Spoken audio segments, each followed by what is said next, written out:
A graça e a paz de Jesus Cristo, seja muito bem-vindo ao canal Palavra da Vida, que compartilha devocionais, leituras de livros e meditações nos capítulos da Bíblia. Antes de lermos Lucas capítulo 18, que hoje é dia 18 de abril, e nós, nesse mês de abril, estamos fazendo a leitura do Evangelho de Lucas por direção do Espírito Santo, que nos orientou a ler esse Evangelho, porque nesse mês se comemora a Páscoa. Inclusive, a Páscoa nesse ano que estamos vivendo é celebrada a partir de hoje, né? Sexta-feira de Páscoa, momento em que Jesus foi preso, açoitado e foi condenado de maneira injusta pelos nossos pecados e foi levado até aquela cruz onde ele ofereceu o seu sangue para que eu e você pudéssemos ter o perdão dos nossos pecados. Então, antes de lermos Lucas 18, eu tenho dois convites para fazer. O primeiro convite é que você acesse a playlist do canal chamada Meu Dia com Deus. Lá você terá acesso a todos os devocionais do livro Café com Deus Pai, que é o devocional que nós estamos gravando aqui nesse ano no canal. E o segundo convite é que você fique até o final do vídeo, porque eu vou deixar o link para a meditação em Provérbios, capítulo 18. Quem acompanha o canal sabe que todos os meses nós fazemos a leitura do livro de Provérbios. Provérbios é um livro com 31 capítulos, você consegue ler todos os meses, e quem faz isso por 2 anos, lendo e aplicando sempre o livro de Provérbios, toma decisões mais inteligentes, e quem faz isso por 5 anos seguidos, aplicando em todas as áreas da vida, tem uma vida mais próspera. Feitos os convites, vamos à leitura de Lucas, capítulo 18. Ontem nós lemos capítulo 17, nós falamos que ali no capítulo 17 existem 5 atitudes para que você possa herdar o reino de Deus. E nós organizamos a leitura do capítulo 18 hoje no mesmo formato. Aqui em Lucas, no capítulo 18, nós podemos identificar 5 virtudes que mostram que realmente nós estamos ligados ao reino de Deus. E vamos falar a respeito dessas 5 virtudes. A primeira virtude é a perseverança. Vamos ler aqui Lucas capítulo 18, a partir do versículo 1 e seguintes. E contou-lhes também uma parábola. Veja que o capítulo 18 começa como se fosse uma continuação do capítulo 17. No capítulo 17, Jesus estava falando com os discípulos a respeito do reino de Deus, e ele fala de 5 características, 5 atitudes de quem quer herdar o reino de Deus. E o capítulo 18 começa assim: e contou-lhes também, ou seja, continuando, prosseguindo, ele também contou mais uma parábola sobre o dever de orar sempre e nunca desfalecer. Versículo 2, dizendo: havia numa cidade um certo juiz que nem a Deus temia, nem respeitava homem algum. 3. Havia também naquela mesma cidade uma certa viúva, e ia ter com ele, dizendo: faze-me justiça contra o meu adversário. 4. E por algum tempo não quis. Mas depois disse consigo: ainda que não temo a Deus, nem respeito os homens. 5. Todavia, como esta viúva me molesta, hei de fazer-lhe justiça, para que enfim não volte e me importune muito. 6. E disse o Senhor: ouvi o que diz o injusto juiz. 7. E Deus não fará justiça aos seus escolhidos que clamam a ele de dia e de noite, ainda que tardio para com eles? 8. Digo-vos que depressa lhes fará justiça. Quando, porém, vier o Filho do Homem, porventura achará fé na terra? Então nós vemos que Jesus conta essa parábola. Vamos lembrar que parábolas são histórias que Jesus criava com personagens para revelar as verdades sobre o reino de Deus, para revelar verdades espirituais. E Jesus contou aqui essa parábola, essa história de um juiz que era mau, não temia Deus e não temia aos homens, e de uma viúva que estava naquela cidade e que insistia. Ela sempre batia na porta daquele juiz pedindo: faze-me justiça. E aquele juiz, em razão da importunação, ele acabou resolvendo dar a justiça para aquela mulher. E Jesus disse: escutem esse juiz. Por acaso Deus não vai fazer justiça para os seus escolhidos, que clamam a ele de dia e de noite, ainda que tardio para com eles? Digo-vos que depressa lhes fará justiça. E ele faz uma pergunta no versículo 8 aqui. Quando, porém, vier o Filho do Homem. O Filho do Homem é uma forma como o próprio Jesus se referia a ele próprio. E ele, quando falava assim, o Filho do Homem, ele estava dizendo que ele estava em carne, ele estava encarnado, ele havia nascido da Virgem Maria e ele estava no formato humano aqui. Então ele fala, o Filho do Homem, quando o Filho do Homem voltar, quando eu vier novamente, será que vou encontrar fé na terra? Então a primeira virtude daqueles que seguem o reino de Deus, revelada aqui no capítulo 18, é a perseverança, a persistência. Aqueles que realmente querem seguir a Jesus vão orar a Ele diariamente, vão ler a palavra constantemente, vão buscar ser úteis para o reino de Jesus de maneira constante. Aqueles que realmente estão engajados em alcançar o reino de Deus vão desenvolver a virtude da perseverança. E mesmo diante das adversidades, como um juiz que era iníquo, que era injusto, que não fazia justiça, vão persistir e perseverar, vão continuar pregando o reino de Deus, mesmo vendo um mundo de injustiça. Muitos cristãos estão perdendo a esperança de anunciar o reino de Deus porque eles dizem: estamos no mundo perdido. Parece que as pessoas estão cada vez mais interessadas em fazer coisas erradas. Parece que a prostituição, o uso de drogas, o uso de bebidas alcoólicas, o tabagismo e tantas coisas ruins se multiplica na terra e parece que nós não damos conta de alcançar as almas para o reino de Deus. Mas aquele que realmente está engajado com o reino de Deus persevera. Ainda que o mundo apresente notícias muito negativas e ruins, aquele que tem ligação com o reino de Deus tem nele a chama viva de perseguir a justiça. Essa mulher viúva estava perseguindo a sua justiça. E a justiça que nós, como cristãos, perseguimos é a justiça de Deus, de dizer para as pessoas que Jesus é a justiça de Deus. Quando você recebe Jesus como Senhor e Salvador, você recebe a justificação dos pecados. Ele é a justiça de Deus. E quando o texto fala que a mulher era uma viúva, vamos lembrar que no contexto de Jesus, no tempo dele, as viúvas dependiam do marido ou de filhos para que as sustentassem. Do contrário, elas viviam com esmolas. Então Jesus, quando usa uma viúva nessa parábola, ele está dizendo, mesmo sendo uma pessoa desamparada de apoio emocional de um marido ou até mesmo de algum filho, mesmo assim ela se fortificava. E ela, eu vou bater na porta daquele juiz até ele fazer justiça para mim. Ela não deixou o seu aspecto, as suas emoções ficarem abaladas, mas ela teve inteligência de dizer, se eu insistir, ele vai me fazer justiça. Não importa o quão frágil você possa estar agora emocionalmente, o quão ansioso, ou talvez em tristeza, ou talvez em depressão, você possa estar.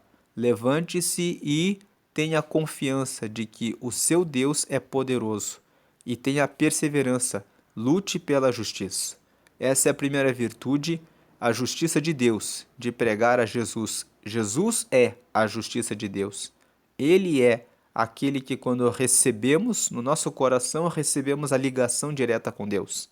Recebemos a ligação com o reino de Deus. Essa é a primeira virtude. Agora vamos ver a segunda. Versículo 9. E disse também esta parábola a uns que confiavam em si mesmos, crendo que eram justos e desprezavam os outros. Versículo 10. 2 homens subiram ao templo a orar, um fariseu. Vamos lembrar que os fariseus eram os religiosos, aqueles que estudavam desde meninos no templo, juntamente com um mestre, para receberem informações, conhecimento e instrução a respeito das Escrituras, para que pudessem ser os líderes religiosos. Eles usavam roupas do templo e viviam para o templo. Você identificava facilmente um fariseu pelas roupas, pela forma de ser. Então 2 homens subiram ao templo a orar. Um era fariseu e o outro publicano. Publicanos eram os cobradores de impostos. E havia muita reclamação a respeito dos publicanos, porque muitos deles cobravam impostos além do que era devido pelo cidadão, com o objetivo de ficarem ricos. Então Jesus está falando nessa parábola que 2 homens subiram ao templo a orar. Um era fariseu e o outro era publicano. 11. O fariseu, estando em pé, orava consigo desta maneira: Ó Deus, graças te dou, porque não sou como os demais homens, roubadores, injustos e adúlteros, nem ainda como este publicano. 12. Jejuo 2 vezes na semana, dou os dízimos de tudo quanto possuo. Versículo 13. O publicano, porém, estando em pé, de longe, nem ainda queria levantar os olhos ao céu, mas batia no peito, dizendo: Ó Deus, tem misericórdia de mim, pecador. Versículo 14. Digo-vos que este desceu justificado para a sua casa, e não aquele, porque qualquer que a si mesmo se exalta será humilhado, e qualquer que a si mesmo se humilha será exaltado. Então aqui Jesus nos fala a respeito da segunda virtude para herdar o reino de Deus, dos versículos 9 até o versículo 14, que é a humildade. Existem muitos cristãos que são como os fariseus. Eles usam roupas como, por exemplo, um terno, uma gravata, ou até existem pregadores que não se vestem dessa forma, mas se comportam como superiores em razão de titularizarem cargos de pastor, de obreiros, de líderes, e que arrogam para si a autoridade para falar a respeito das coisas do reino de Deus com orgulho e prepotência, como se fossem superiores, enquanto que muitas vezes um pecador que é desprezado pelas pessoas pode ter essa atitude de humilhação, reconhecendo que é pecador e que depende do sacrifício de Jesus para ter a salvação. Então aqui nós vemos que não podemos ficar orgulhosos só porque já lemos a Bíblia 30 vezes, 40 vezes, 50 vezes. Não importa quantas vezes você tenha lido e estudado, não importa se você conhece grego, se você conhece hebraico, se você conhece aramaico, se você conhece vários idiomas e consegue traduzir a Bíblia em várias formas, ou se você jejua 40 dias, várias vezes, 3 ou 4 vezes no ano. Nada disso, quando vem com orgulho, com arrogância, com prepotência, com soberba, pode ser uma virtude do reino de Deus. Aqueles que estão ligados reconhecem que precisamos da misericórdia de Deus. Vamos lembrar que a palavra misericórdia é formada por 2 palavras: miseres, que significa miséria, e córdia, que vem de cordes, que significa coração. Então a palavra misericórdia, ela retrata uma pessoa que olha para alguém que é miserável e, apesar das suas misérias, abraça o miserável e põe perto do coração. É isso que Deus faz conosco. Ele entra com o cordes, com o coração dele, que é amoroso e olha para nossas misérias e mesmo assim ele nos abraça e nos põe perto do coração dele. Ele tem, por isso aqui no versículo 13, colocando aqui de volta no topo da tela, o publicano, porém, estando em pé, de longe nem ainda queria levantar os olhos ao céu, mas batia no peito, dizendo: ó Deus, ou seja, ó Deus, tu que estás acima no trono da glória, que está no terceiro céu, o Senhor é Deus, tem misericórdia de mim, porque eu estou aqui na terra, eu sou miserável, eu preciso que o Senhor me abrace para junto do seu coração. Tem misericórdia de mim, porque eu sou um pecador. Pecador significa aquele que erra o alvo, aquele que erra os objetivos. A palavra pecado no original significa aquele que erra o erro do alvo. Então ele fala: eu vivo errando o alvo. Quando Deus fala, ame o próximo, muitas vezes eu me inclino a ter ódio, ou muitas vezes Deus fala, perdoe o próximo, muitas vezes eu me inclino para não perdoar. Muitas vezes Deus fala, não cobice, não tenha inveja, mas o meu olho se inclina para cobiçar e invejar. Então, nós somos pecadores, precisamos da misericórdia de Deus. E aí Jesus, no versículo 14, nos fala, digo-vos que este, ou seja, o publicano, desceu justificado para a sua casa, porque ele reconheceu a grandeza de Deus, né? E a sua miséria, e não aquele, porque aquele é o fariseu, que foi aquele que batia, que considerava-se superior pelas coisas que fazia, pelas suas obras. Quando nós consideramos que as nossas obras são um motivo que nos justifica do pecado, estamos menosprezando o sacrifício de Cristo na cruz. Porque qualquer que a si mesmo se exalta será humilhado. Deus pode olhar para o fariseu e dizer que você pode fazer tudo isso que você faz: jejuar e orar e ler as escrituras, estudar e saber a respeito de tudo, mas se você não tem o sangue de Jesus que purifica de todo o pecado, que é a providência de Deus para derramar a salvação para a humanidade, você não é nada, você continua sendo pó da terra. E qualquer que a si mesmo se humilha será exaltado. Então, a segunda virtude de quem está no reino de Deus é a humildade. A primeira é a perseverança, a segunda é a humildade. Agora vamos para a terceira, versículo 15. E traziam-lhe também crianças para que ele as tocasse. E os discípulos, vendo isso, repreendiam-nos. Versículo 16. Mas Jesus, chamando-as para si, disse: deixai vir a mim os pequeninos, e não os impeçais, porque dos tais é o reino de Deus. Versículo 17. Em verdade vos digo que qualquer que não receber o reino de Deus como uma criança, não entrará nele. Aqui nós vemos Jesus dizendo: tragam as crianças. Crianças nos fala a respeito de inocência, no sentido de pureza. As crianças, você pode corrigi-las agora e daqui a 5 ou 10 minutos elas estão sorridentes, estão novamente nos abraçando, estão novamente como amigas. Crianças brigam entre si, mas logo elas perdoam e o perdão é genuíno. Não existe nenhuma mágoa que fica no coração, elas realmente são puras, elas guardam a pureza. O olhar das crianças em relação ao mundo é um olhar de pureza.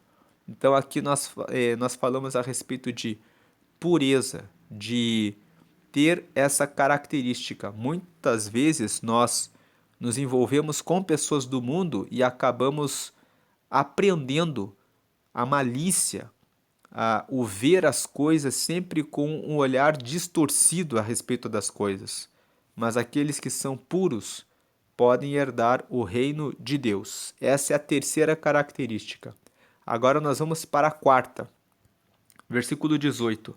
E perguntou-lhe um certo príncipe, dizendo: bom mestre, que hei de fazer para herdar a vida eterna? Versículo 19. Jesus lhe disse: por que me chamas bom? Ninguém há bom, senão um, que é Deus. Versículo 20. Sabes os mandamentos? não adulterarás, não matarás, não furtarás, não dirás falso testemunho, honra teu pai e a tua mãe. Versículo 21. E disse ele: todas essas coisas tenho observado desde a minha mocidade. Versículo 22. E quando Jesus ouviu isso, disse-lhe: ainda te falta uma coisa. Vende tudo quanto tens, reparte-o pelos pobres, e terás um tesouro no céu. Depois, vem e segue-me. 23. Mas ouvindo ele isso, ficou muito triste, porque era muito rico. 24. E vendo Jesus que ele ficara muito triste, disse: quão dificilmente entrarão no reino de Deus os que têm riquezas. 25. Porque é mais fácil entrar um camelo pelo fundo de uma agulha do que entrar um rico no reino de Deus. Versículo 26. E os que ouviram isso disseram: logo, quem pode salvar-se?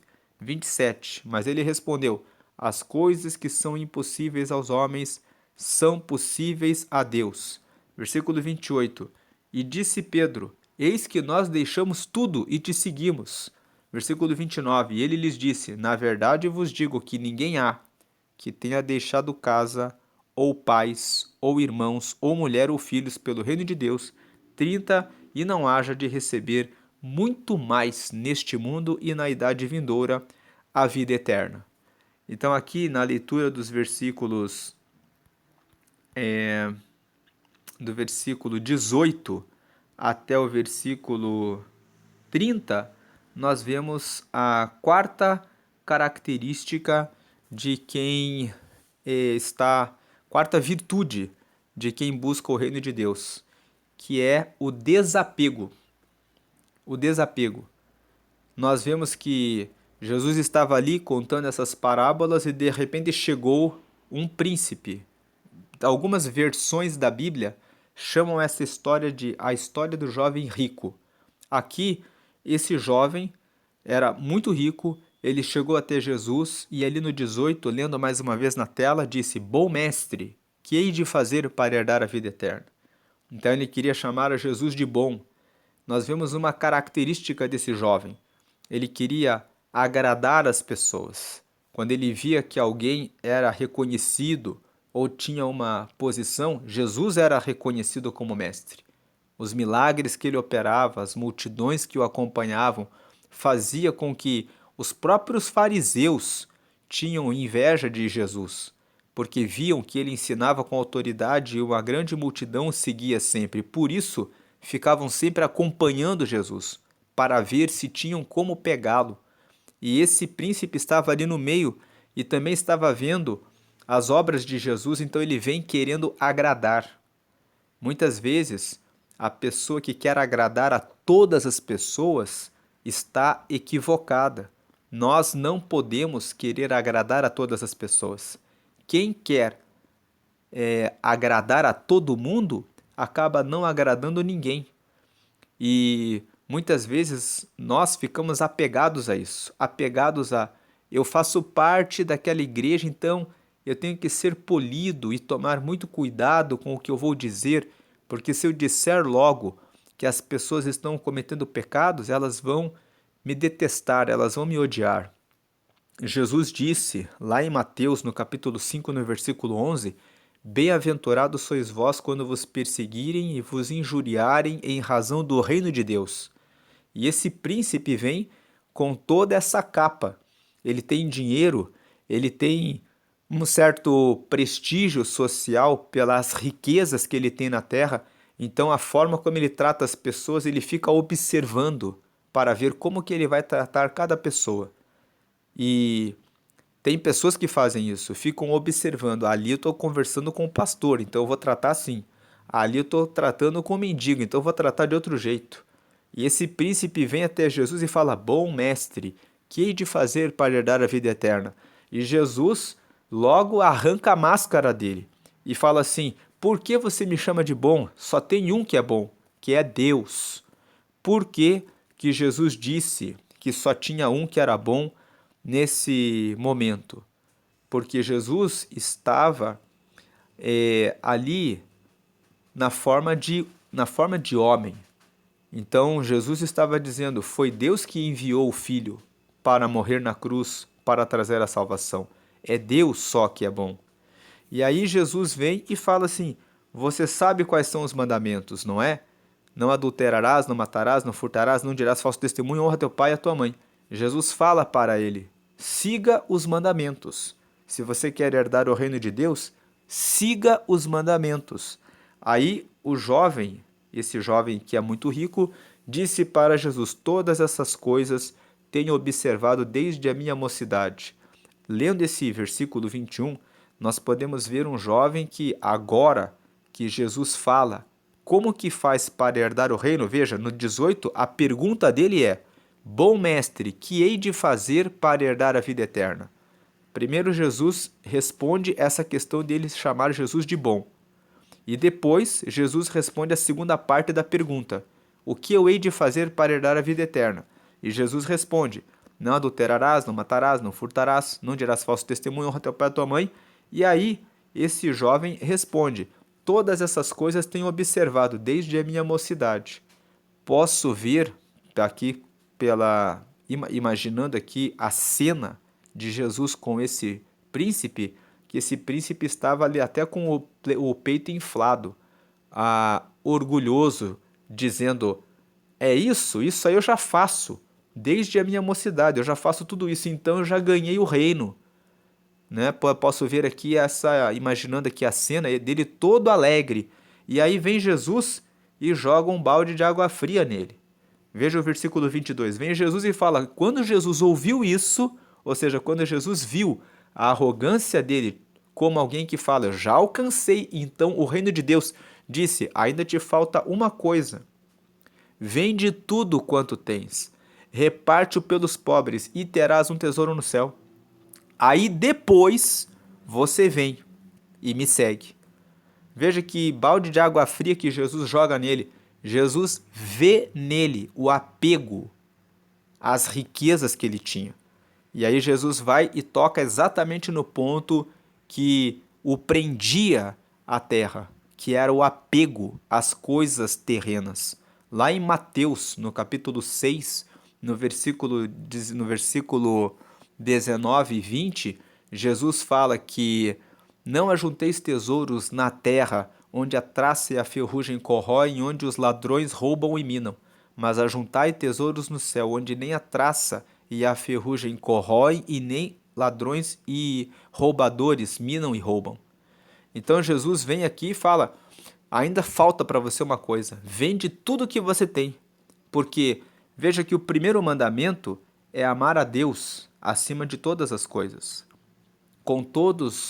de todo o seu amor, com toda a sua inteligência, com todo o seu entendimento e com todos os seus bens.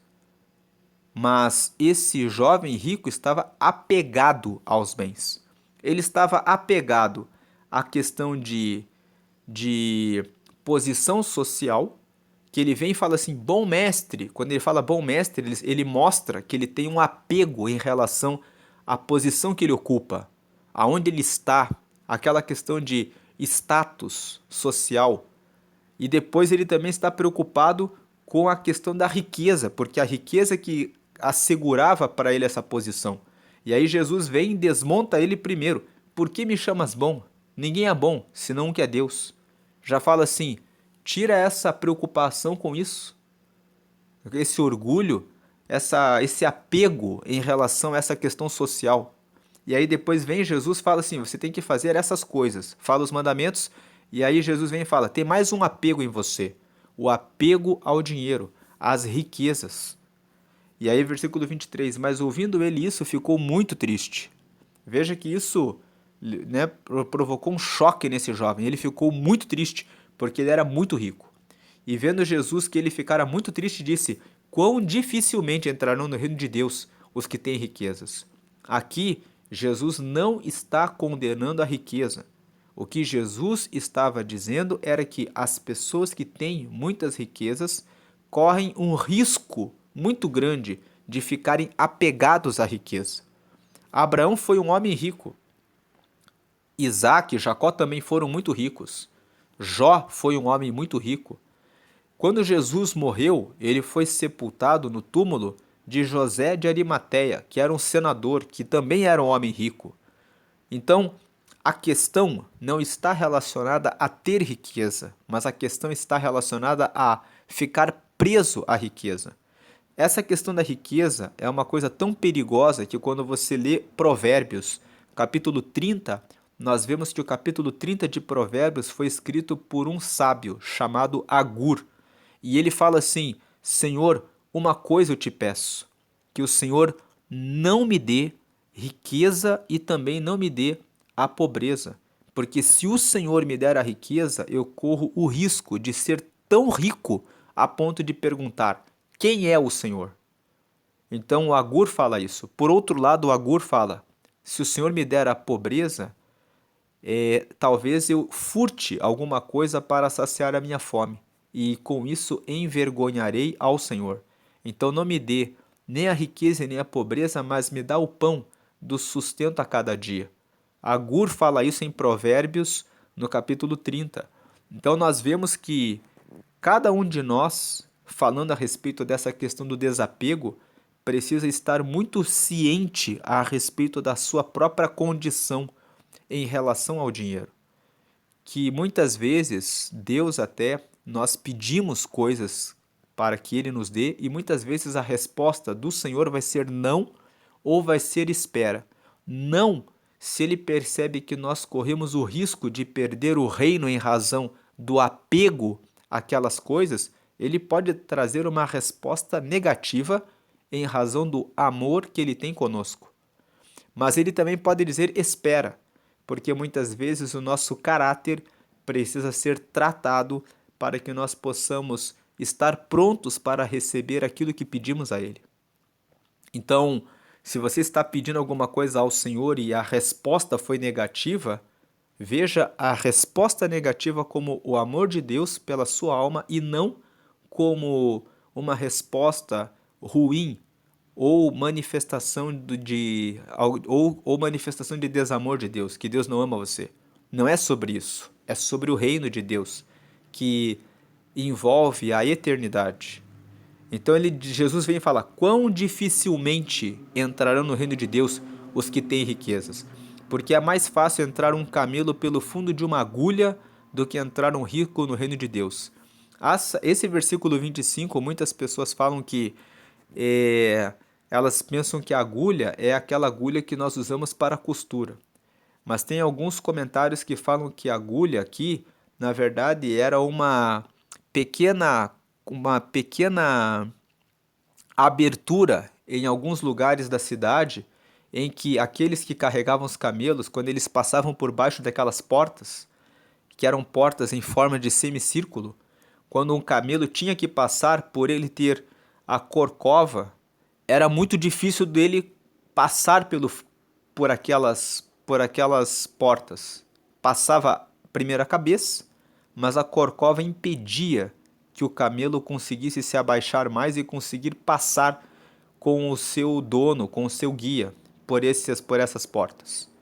Mas, seja de uma forma ou de outra forma, Jesus está dizendo: assim como é muito difícil o camelo tinha a corcova impedia que o camelo conseguisse passar por aquela porta. O criador, o dono do camelo, o guia do camelo, vinha passando, e aí quando o camelo tentava se abaixar para passar a corcova, batia na parte superior daquelas portas. Ele não conseguia passar porque a corcova era o obstáculo. Então Jesus está querendo dizer assim: a riqueza vai gerar o apego. Na hora que ele tiver que passar pela porta do reino de Deus, a riqueza vai deixá-lo preso à terra, vai deixá-lo conectado com o físico e ele não vai conseguir acessar o mundo espiritual. E os que ouviram isso disseram: logo, quem pode salvar-se? Então, vendo que Jesus fala isso a respeito do apego, todos ficaram impressionados e falaram assim: então quem é que consegue se salvar? Eles acabaram de ver uma conversa em que o jovem rico fala: bom mestre. Jesus fala: desmascara ele, mostra o pecado dele. E aí depois Jesus fala: não adulterarás, fala que não, aqui no versículo 20, não adulterarás, não matarás, não furtarás, não dirás falso testemunho, honra teu pai e tua mãe. E aí ele fala, eu já faço tudo isso. E aí Jesus vem e fala mais uma coisa, mas te falta o desapego. E quando eles veem essa conversa, eles vêm e perguntam, então quem é que pode se salvar? E aí no 27, mas ele respondeu, as coisas que são impossíveis aos homens são possíveis a Deus. Na verdade, nenhum de nós pode se salvar, porque todos somos pecadores. Lá em Romanos, no capítulo 3, está escrito assim: porque todos pecaram e destituídos estão da glória de Deus. Em outras palavras, nós nascemos pecadores e todos nós temos inclinação para algum pecado. Então Jesus vem e responde essa pergunta: quem pode se salvar? As coisas que são impossíveis ao homem são possíveis a Deus. Quem pode se salvar? Aqueles que aceitam a Jesus e o seu sacrifício na cruz por nós. E esse sacrifício foi providenciado pelo próprio Deus. O que era impossível aos homens, que é ter conexão com Deus, foi possível para Deus, enviando Jesus para que tomasse o nosso lugar. E aí, versículo 28, e disse Pedro, eis que nós deixamos tudo e te seguimos. Agora vem Pedro, diante dessa conversa com que eles acabaram de ver, do jovem rico apegado às coisas, apegado à posição, a status, e a forma de tratar as pessoas, que ele chama Jesus de bom mestre, o que eu farei para herdar o reino, e depois Jesus desmascara ele, arranca a máscara dele e depois vai além e fala a respeito do apego à riqueza dele. Aí vem Pedro e fala assim, eis que nós deixamos tudo e te seguimos. E Jesus fala, na verdade eu vos digo que ninguém há que tenha deixado casa, ou pais, ou irmãos, ou mulher, ou filhos, pelo reino de Deus, e não haja de receber muito mais neste mundo e na idade vindoura a vida eterna. Veja que Jesus aqui, quando fala assim, quem deixa tudo, vai receber muito mais aqui nesse mundo. Vai receber e também na idade vindoura, quando chegar o reino de Deus, vai receber a vida eterna, vai receber também riquezas e tesouros e honra também na vida eterna. Jesus fala, portanto, que para Pedro, valeu a pena você deixar tudo e me seguir. Vale a pena você abandonar tudo nessa terra, inclusive a própria família, para me seguir. Por que que vale a pena? Alguém pode estar ouvindo esse vídeo e perguntando assim, mas eu vou deixar o meu pai? Eu vou deixar a minha mãe? Eu vou deixar o meu filho? Eu vou deixar a minha filha, os meus irmãos? Não. É que quando você recebe Jesus, ele é o teu Senhor. Ele passa a ser o teu pastor. E lá no Salmo 23, no versículo 1, está escrito que o Senhor é meu pastor, nada me faltará. Então, se você coloca Deus em primeiro lugar, automaticamente o seu pai, a sua mãe, os seus filhos e os seus irmãos vão estar cuidados pelo Senhor. Automaticamente, aquilo, o pão nosso de cada dia, que é o que você precisa, será dado a você. Automaticamente, você vai amadurecendo e vai recebendo bênçãos que Deus vai dando a você na terra. Veja que Jesus fala no versículo 30, no versículo 29 e 30, lendo de volta. E ele lhes disse, na verdade vos digo que ninguém há que tenha deixado casa, ou pais, ou irmãos, ou mulher, ou filhos, pelo reino de Deus, e não haja de receber muito mais neste mundo. Então Jesus está dizendo, vocês vão receber tudo o que vocês precisam já aqui, na terra. Não haverá falta de nada, porque o Senhor é aquele que guarda, é aquele que cuida, e na idade vindoura ainda vai receber a vida eterna. Então, Jesus está dizendo, vale a pena você se desapegar desse mundo e se conectar diretamente a Deus e buscá-lo em primeiro lugar.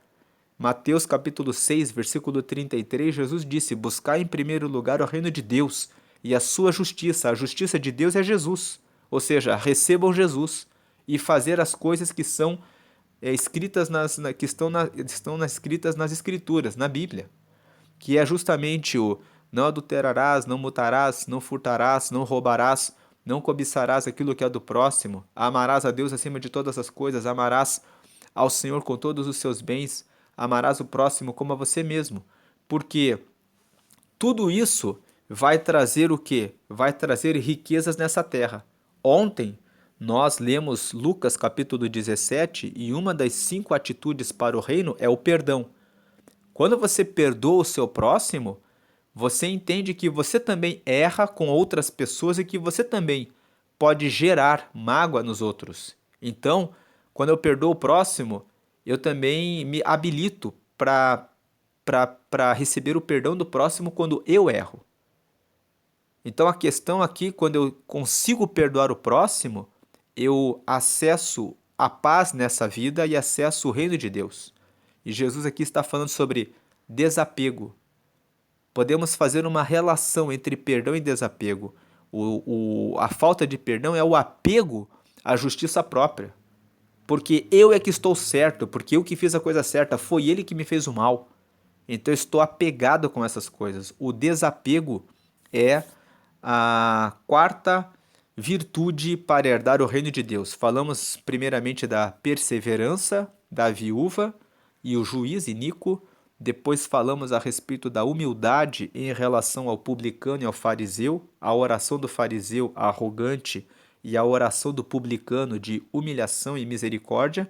Depois falamos da pureza, quando Jesus falou para as crianças virem até ele. E agora, 4, falamos a respeito do desapego. Aí, do versículo 31 até o versículo 34, nós vemos o ponto central do capítulo 18 de Lucas, que é quando Jesus fala a respeito do reino de Deus. Ele fala aqui, versículo 31. E tomando consigo os 12, disse-lhes: Eis que subimos a Jerusalém, e se cumprirá no Filho do Homem tudo que pelos profetas foi escrito. Jesus aqui estava caminhando em direção a Jerusalém, e ele estava indo nesse momento para ser açoitado, cuspido, traído. Ele ia ser traído, depois cuspido e humilhado e seria pregado na cruz. Só que nesse momento em que Jesus está conversando com os discípulos, eles ainda não sabiam o que ia acontecer. Mas Jesus já sabia. Então Jesus aqui dá um aviso para eles. E tomando consigo os 12, disse-lhes: Eis que subimos a Jerusalém e se cumprirá no Filho do Homem tudo o que pelos profetas foi escrito. Versículo 32. O que foi escrito pelos profetas no Antigo Testamento? Que o Messias seria morto e que ele morreria para trazer a salvação. Então, versículo 32. Pois há de ser entregue aos gentios e escarnecido, injuriado e cuspido. Versículo 33. E havendo-o açoitado, o matarão, e ao terceiro dia ressuscitará. Aqui Jesus vem e fala: Nós estamos indo para Jerusalém. Ei, nós estamos indo para o sacrifício. Ei, nós estamos indo agora para um lugar em que eu vou ser humilhado, zombado, ridicularizado. Vão me açoitar, vão me matar, mas no terceiro dia eu ressuscitarei. Jesus vem e fala a respeito disso para eles. Aí vem o versículo 34. E eles nada disso entendiam, e esta palavra lhes era encoberta, não percebendo o que se lhes dizia. Esse trecho aqui do versículo 31 até o versículo 34, quando nós vemos que Jesus está falando a respeito da vida eterna, a respeito do sacrifício que ele haveria de realizar para poder entregar o reino de Deus para todos os homens e que os discípulos não entendem, essa falta de entendimento do que Jesus estava falando é o que acontece com muitos cristãos. Eles querem Jesus, eles querem ir em direção a Jerusalém, porque Jerusalém também é lugar onde os discípulos, em Atos dos Apóstolos, no capítulo 2, foram cheios do Espírito Santo. Então, Jerusalém pode significar algo bom e pode significar algo que vai exigir um sacrifício. Nesse momento aqui, Jesus estava falando: estamos indo para Jerusalém. Em outras palavras, estamos indo para o sacrifício. Estamos indo agora para o desafio. Estamos indo agora para a entrega das nossas coisas. E esse capítulo 18 fala a respeito da nossa entrega para Deus. Será que nós estamos dispostos a entregar a perseverança como a da viúva? Que estamos dispostos a entregar a nossa humildade diante das de tantas razões próprias nossas? Será que estamos dispostos a ser puros como uma criança e deixar a malícia e os pensamentos maus a respeito das coisas e das pessoas na nossa volta? Será que estamos dispostos a desapegar de tantas coisas que nós estamos apegados e ir até Jerusalém? E ir até o sacrifício que vai exigir de nós a fé, que vai exigir de nós a renúncia àquilo que tanto é caro para nós? Aqui na meditação de Lucas, ao longo desse mês, no capítulo 14, que nós meditamos aqui agora no dia 14, nós falamos que humildade e renúncia são as chaves para o reino. Porque o capítulo 14 de Lucas, Jesus fala a respeito da importância da humildade e da renúncia. E nós estamos dispostos a renunciar? Porque Jesus vem e fala, eu estou disposto. Eu vou realmente entregar voluntariamente a minha vida para que a obra de Deus possa ser feita. Mas eles ainda não estavam entendendo isso. E eles estavam caminhando com Jesus. Agora vamos ler aqui a última parte, que é o versículo 35 até o versículo 43, que fala aqui, 35, e aconteceu que chegando ele perto de Jericó, eles estavam indo para Jerusalém, e eles estavam passando pelas cidades até chegarem lá. No meio do caminho, eles estavam perto de Jericó, estava um cego assentado junto do caminho mendigando. Os cegos eram mendigos porque eles não tinham como trabalhar. E quando eles não tinham quem os sustentasse, eles ficavam nas ruas pedindo esmolas para que pudessem prover as suas necessidades. Versículo 36. E ouvindo-o passar a multidão, perguntou o que era aquilo. 37. E disseram-lhe que Jesus, o Nazareno, passava. 38. Então clamou dizendo, Jesus, filho de Davi, tem misericórdia de mim. Versículo 39. E os que iam passando repreendiam-no para que se calasse. Mas ele clamava ainda mais, filho de Davi, tem misericórdia de mim. 40. Então Jesus parando, mandou que lhe o trouxessem, e chegando ele perguntou-lhe, 41. Que queres que te faça? E ele disse, Senhor, que eu veja. Versículo 42. E Jesus lhe disse, vê, a tua fé te salvou. Versículo 43. E logo viu e seguia-o, glorificando a Deus. E todo o povo, vendo isso, dava louvores a Deus. Nessa última parte que nós lemos, nós vemos que esse cego, essa história também é registrada no Evangelho de Mateus, no capítulo 10, do versículo 46 até o versículo 51. Aqui Lucas não dá o nome para o cego, mas o evangelista Marcos deu o nome para esse cego. O nome desse cego era Bartimeu. E Bartimeu, Bar ali, significava filho de Timeu. Então esse Bartimeu era o cego que estava ali em Jericó. Quando Jesus estava passando, ele certamente já tinha ouvido falar a respeito de Jesus, que Jesus era um homem que podia realizar milagres e poderia curar pessoas. E assim também existem muitas pessoas que estão cegas espiritualmente e que não conseguem ver Jesus, mas que já ouviram falar a respeito de Jesus. Elas escutam que Jesus cura, liberta, escutam os testemunhos de outras pessoas. E talvez você que está escutando esse vídeo seja essa pessoa que já ouviu falar a respeito de Jesus, mas ainda não está seguindo a Jesus. E o convite que se faz aqui, do versículo 35 ao 43 é: você sabia que Jesus pode dar vista espiritual para você? Para que você possa perceber as maravilhas que ele pode fazer na sua vida e mudando a sua história? Esse cego, ele ouvia falar que era possível ter vista, ter uma nova visão a respeito das coisas, porque para ele o mundo era escuro. Embora o texto fale a respeito de um homem que era cego, muitos estão cegos porque não conseguem ver quanto Deus tem abençoado a sua vida. Muitos estão cegos, estão em depressão, com problemas de autoimagem, pensando assim: eu não posso, eu sou muito fraco, eu sou muito pequeno, aquilo ali não é para mim.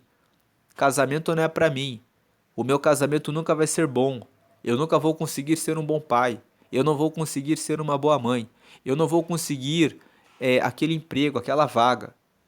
Isso tudo fala a respeito de cegueira, fala a respeito de quem está cego. Em Cristo Jesus, você pode todas essas coisas. Jesus, nós lemos aqui no versículo, quando Pedro perguntou: quem pode se salvar? Jesus falou: existem coisas que são impossíveis para os homens, mas são possíveis para Deus. E aqui esse cego, ele, quando ouviu falar de Jesus, ele se lançou e disse, gritando várias vezes, clamando em alta voz, que Jesus o curasse. Então, aqui está um convite, uma oportunidade para que você clame ao Senhor, porque o Senhor pode trazer vista para aquilo que você não consegue ver. E Jesus veio e disse: veja, vê, e a tua fé te salvou. O que Jesus quis dizer? Você teve fé de que eu realmente sou o Filho de Deus. Você acreditou que eu poderia fazer algo por você. E muito mais do que dar visão para você, que vai trazer alegria. Agora, ele seguia a Jesus e todos davam glória a Deus, ele tinha uma nova visão do mundo. Muito mais do que a visão que ele recebeu para desfrutar aqui na terra, ele estava recebendo o reino de Deus naquele momento. Então Deus tem muito mais para nós. Como Paulo escreveu lá em Romanos, no capítulo 8, versículo 32, aquele que nem mesmo ao seu próprio filho poupou, antes o entregou por nós, como não nos dará também com ele todas as coisas?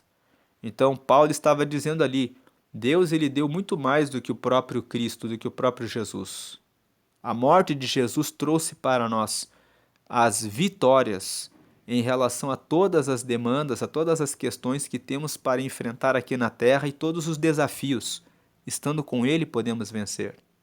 E esse ponto aqui, esse último ponto que nós lemos, do versículo 35 até o 43, nos fala a respeito da fé. A fé em Jesus é a quinta virtude que nos traz para o reino. Então aqui o ponto, voltando o tema, o ponto central de Lucas capítulo 18 está aqui no versículo 31 até o versículo 34, que Jesus tomou os 12 e disse para eles, nós estamos subindo para Jerusalém e vai se cumprir a justiça de Deus. O filho será morto, mas depois que ele for morto, ele ressuscitará. Então, o ponto central de Lucas 18 é: Jesus realmente morreu por nós para cumprir a justiça de Deus e ressuscitou dentre os mortos para garantir que todos aqueles que seguem a Ele herdam o reino dele. Então essa é a mensagem de Lucas capítulo 18. Podemos estudar Lucas capítulo 17 junto com o capítulo 18. E se meditarmos nos dois capítulos juntos, podemos dizer que no capítulo 17 existem 5 atitudes para alcançar o reino de Deus. Quem viu o vídeo de Lucas 17 ontem viu ali que é não gerar escândalos, perdoar o próximo, ter humildade, servir com fé e ter gratidão e pegarmos essas 5 virtudes para que possamos herdar o reino de Deus. Essa é a mensagem de Lucas 18. Que Deus abençoe a sua vida, hoje e sempre, grandemente. Amém. Aqui nós temos um comparativo entre Lucas 17 e Lucas 18. Veja aqui no lado esquerdo da tela, Lucas 17 nos fala a respeito das atitudes para herdar o reino de Deus. Número 1, evitar escândalos e tropeços. 2, perdoar sempre. 3, viver pela fé. 4, servir com humildade. E 5, a gratidão, ser grato ao Senhor. A mensagem central de Lucas 17 é que o reino de Deus está entre nós e exige atitudes alinhadas com o caráter de Cristo. Aqui no lado direito da tela, que nós estudamos hoje, Lucas 18 fala a respeito das virtudes que refletem a fé no Cordeiro, que nós realmente temos qualidades, virtudes que mostram a fé em Jesus. Número 1, a perseverança da viúva que não desiste. Número 2, a humildade do publicano que se humilha. Número 3, a pureza das crianças que recebem o reino. Número 4, o desapego do jovem rico. E também podemos falar a respeito do desapego do próprio Jesus. Jesus não ficou apegado com relação à sua vida nessa terra, mas ele se entregou. Ele entregou a própria vida para o propósito de Deus. E com isso, Lucas 18 nos traz esse desafio. O quanto estamos dispostos a nos desapegar em relação à nossa própria vida para podermos honrar e seguir o propósito de Deus em nós, como Jesus fez. Ele continuou indo para Jerusalém. E no caminho, nessa caminhada em direção ao reino, Jesus encontrou tempo para curar o Bartimeu, que nos mostra a quinta virtude, ter uma fé viva, do cego que clama e segue a Jesus. Uma fé de que realmente, se estamos em Jesus, podemos clamar e buscar a Ele para nos ajudar a vencer todas as barreiras e dificuldades dessa vida. Então aqui, em conclusão de Lucas 18, Jesus, o Cordeiro desapegado, se entrega para salvar os que têm uma fé perseverante, humilde e que é pura, desapegada e que vem com confiança nele. Deus abençoe a sua vida hoje sempre grandemente. Amém.